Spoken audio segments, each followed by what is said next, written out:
This is huge for the Canucks as Latvia qualifies for the 2026 Olympics, including having Silovs and Teddy Blueger headlining the team.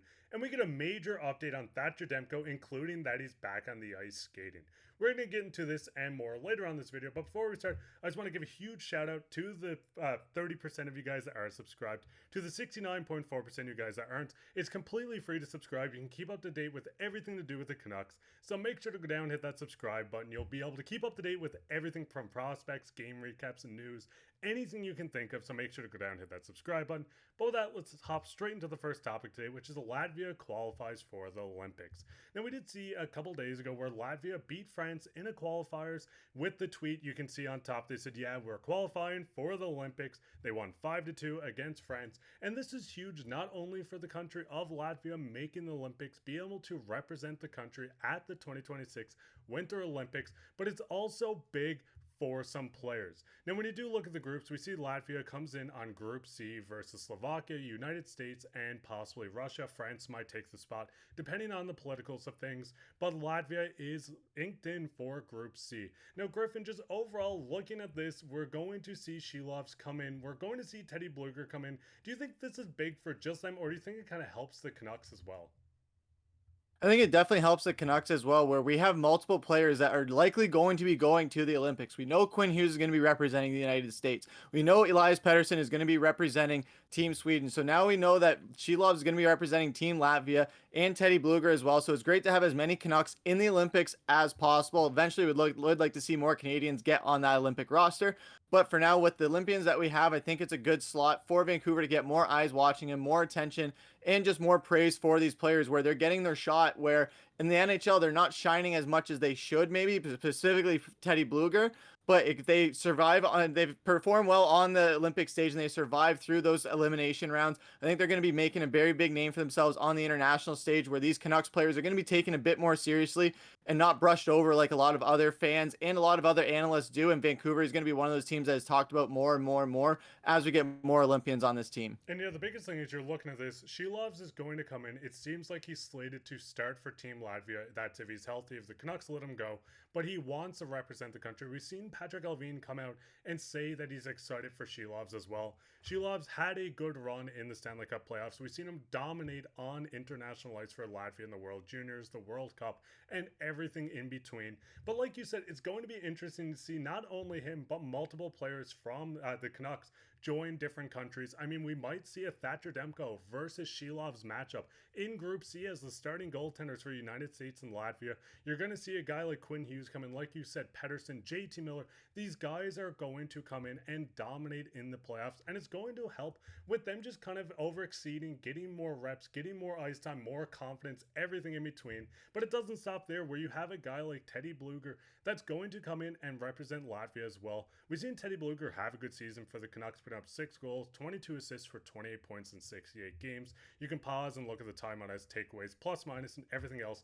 But having these guys come in, represent their country, represent the Canucks while they're there as well is going to be quite awesome. And just throwing it out there, who do you think is going to be the most dominant player from the Canucks going into the Olympics?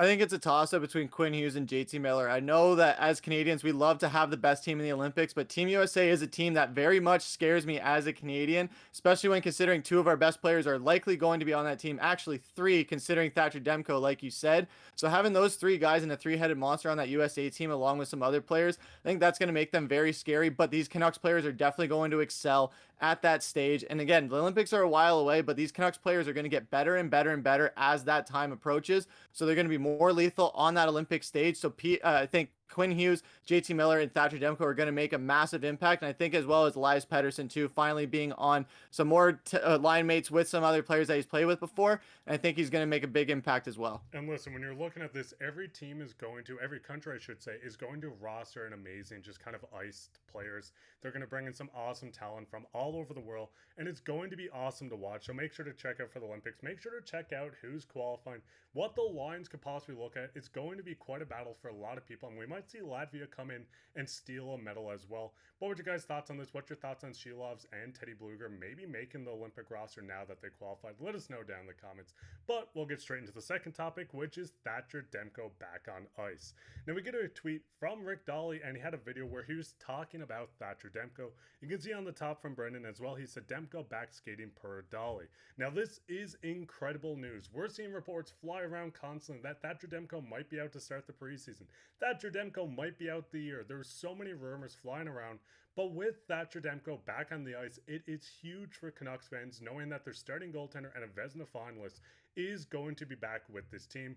Now, from a Sportsnet article, they did say Dolly reported that this may not change the status from training camp and preseason. It signs of major progress for the 20-year-old netminder. He spent the entire offseason rehabbing the knee injury. You can pause and read on just how Thatcher Demko got injured and that whole saga below as well. But just overall, Griffin, looking at this, are you excited to see that Demko might be back for game one? Absolutely. I think it's going to be major to get him back for game one to really set the tone for this Vancouver team for this season. And again, holding him out of training camp and preseason, where the reports were that the injury could be more serious than it was initially thought of, that was very concerning. But if we have this news where he is skating, but they're going to hold him out of training camp and preseason as a precaution, like you would with a top tier quarterback and just not wanting to risk that injury, I think that'll be good for the Canucks. So I think having this information makes it a bit more of an optimistic thing where if he misses the preseason with a major injury, that's more concerning than if he misses preseason while he's still skating and still trying to get back out there. So this is a major thing for the Canucks and a major step towards getting him back on that ice full time. And it goes to show that there's a lot of these reports coming out that maybe Clarkey or the Vancouver Canucks were working Demko and Silovs too hard, too much, and just overworking them. So if he is showing progress, they don't want to rush him back on the ice and have more of that bad buzz around them. They want to make sure that he's ready to go when he's fully able to be 100% and not have to risk anything as far as overworking or risking injury any further. And the biggest thing is, like you said, we have Silovs, so if they don't want to rush Demko back into this lineup, even if Silovs gets the first 10 games of the season and lets Demko kind of work his way back in, make sure he's 100%. It's better to do this in the long run with this team. Even if the team goes on a tiny bit of slide to start the year, rather Demko back at 100% for the rest of the season. But just looking at Demko, his success with the Canucks, obviously he dealt with the injury last year, but he was a Vezina finalist. This was a guy that dominated throughout the preseason, into the season, and into the playoffs before going down with an injury. Getting him back at 100% is going to be the first thing the Canucks need to do. But the biggest thing is, and one thing I did like to point out, was the fact that if Silovs does start and they bring a guy like Jiri Patera up, maybe they're going to continue still looking at another third string option. I mean, we've seen Silovs come in as the third string goaltender last year with Casey DeSmith as the backup. So maybe they continue to look at a guy like Martin Jones, Kevin Lankinen, someone in between, more experienced as an older goaltender. And would you like the idea of still bringing in maybe a veteran third stringer? Absolutely. I think that is a major priority for Vancouver, especially when Thatcher Demko has a history of injuries. Silovs now has a small inflammation injury that could be a factor later on in the season. So do you trust Jiri Patera to play 30 games in the season? Absolutely not. But do you go out and get a veteran guy who can step in for those 30 games and isn't a liability or just a question mark if he's going to pull off the W or not? I think that's the major thing that you go for, especially a guy who has experience. He's not going to be a caliber quality, but he is going to be that guy that's going to be reliable between the pipes and make sure that Vancouver doesn't go into those 10-game slides, or even worse, as we've seen with other teams in the past, where if you get into those slides, it's very hard to recover from them. We know the season is 82 games. But again, starting the season out on a high note is a major top priority, where you can't afford to lose some games here and there, but you definitely want to get a few more wins than you would like to start the season and then just ride that through the rest of the year and just finish super strong. So I think if they go out and get a veteran guy who can hold it down in the first part of it and make sure Demko is 100% healthy in the later half of the season in the playoffs rather than the opposite, I think that's the major thing going forward. And what's your guys' thoughts on this? What's your thoughts on Demko being back on the ice? How long would you hold him out? And would you like to go out and get a third stringer just to bring in as a Casey DeSmith role in case someone does go down with another injury? Let us know down in the comments. But speaking on comments, we'll hop into everyone's favorite topic, which is comment of the day. Comment today comes from Coyote Creek Band, and he says, having Malhotra back in the system will really help the young centers in the system, including Elias Pettersson.